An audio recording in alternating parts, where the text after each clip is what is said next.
Hey everyone! This week's mug cake recipe is going to be a cookies and cream cake for one. I've already cleaned my mug, my fork, and all of my mixing and measuring utensils, and of course, most importantly, I've washed my hands, so I am ready to get started. The first step to making this mug cake is measuring out 3 tablespoons of milk into your white chocolate chips.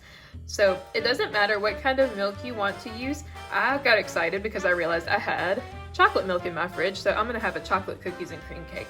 But you can use any kind of milk, dairy or non-dairy, that you happen to have already in your fridge to make this recipe. It'll work fine either way.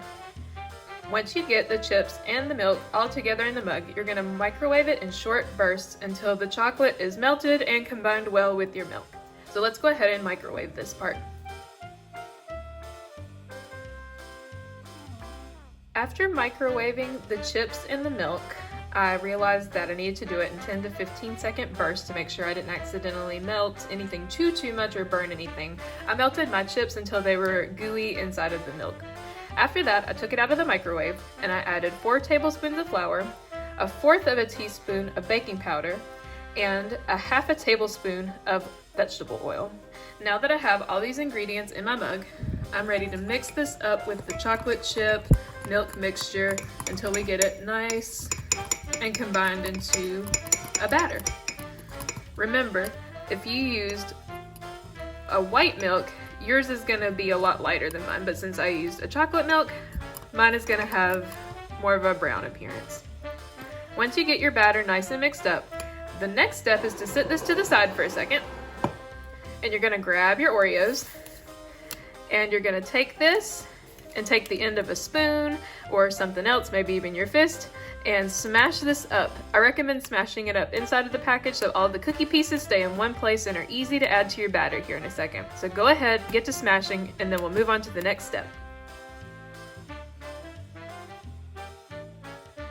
Go ahead and grab your batter, bring it back over, and you should have your nice and smashed up Oreos inside of the package.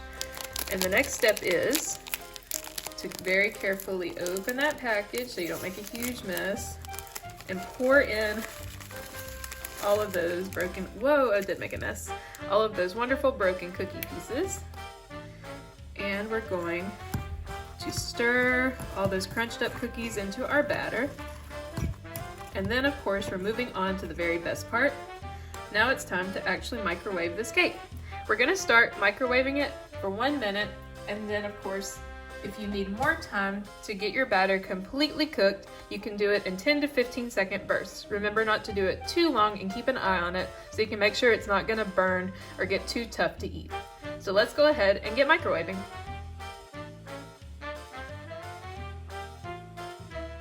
I just finished microwaving my cake, and it turns out that microwaving it for 60 seconds was actually perfect because look at how moist and soft and delicious this cookies and cream cake looks. Very cool. Don't forget to let it cool for a minute or 2 before you eat it, and of course top it with any dessert toppings that you like on your cakes, and enjoy.